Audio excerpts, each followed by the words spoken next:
guys, welcome back to our channel Winsworld TV.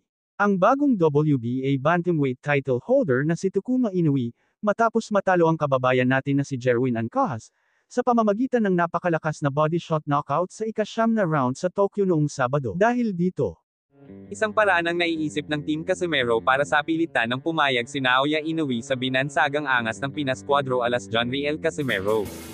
Ang paraan ay, lalaban na ni John Riel Casimero si Takuma Inoue, kapatid ng tinaguriang The Monster ng Japan na walang iba kundi si Naoya Inoue.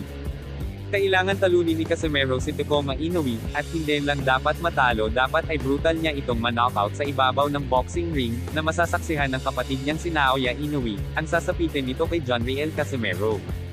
Sa paraang ito ay tiyak mapipilitaan si Naoya Inoue na labanan si Cuadro alas para ipaghiganti ang kapatid nito sa sinapit sa mga kamay ni John Riel Casimero. Taong 2007, ay nangyari na ito sa tinaguriang pambansang kamao Manny Pacquiao at sa kapatid nitong si Bobby Pacquiao. Dahil madami ang naghangad na makalaban si Manny Pacquiao. Isa sa gumawa ng paraang ito ay si Humberto Soto, dahil si Soto ay matagal nang gustong makalaban itong si Manny Pacquiao at matagal na ring na naghahaman para lumaban kay Manny Pacquiao, ngunit hindi ito nabigyan ng pagkakataon ng pambansang kamao, dahil mas inuuna labanan ni Pacquiao ang mga boksingerong malalakas at mabibigat na pangalan sa larangan ng boxing. Kaya gumawa ng paraan dito si Humberto Soto para mapansin siya at labanan na siya ng tinaguriang pambansang kamao Manny Pacquiao. Isa sa ginawang paraan ni Humberto Soto ay hinamon niya ang kapatid ni Manny Pacquiao na si Bobby Pacquiao. Noong 2007 ay ikinasa agad ang kanilang laban. Sa oras mismo ng laban ay nandoon si Manny Pacquiao bilang suporta sa nakababata niyang kapatid na si Bobby Pacquiao. Sa round 4 nagtapos ang laban Bobby Pacquiao kontra Humberto Soto, pinatumba si Bobby Pacquiao ng isang solid na kanan, sinundan pa ito ng solidong body shot, na siyang tuluyang tumapos sa laban.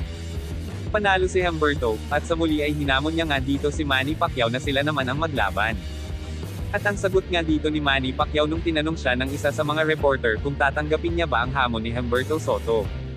Ang sagot naman ni Manny Pacquiao ay oo, tinatanggap niya nga ang hamon sa kanya ni Humberto Soto.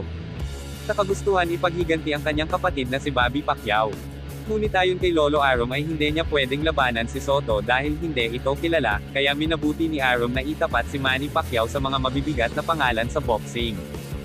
Ngayon kung sakaling matuloy nga itong laban ni Takuma Inoue kontra John Riel Casimero, ano kaya ang magiging reaksyon ni Naoya Inoue, kung sakaling masasaksihan niya na isang malupit na pagkatalo ang sasapitin ng kanyang kapatid sa mga kamay ng tinaguriang angas ng Pinas Cuadro alas John Riel Casimero?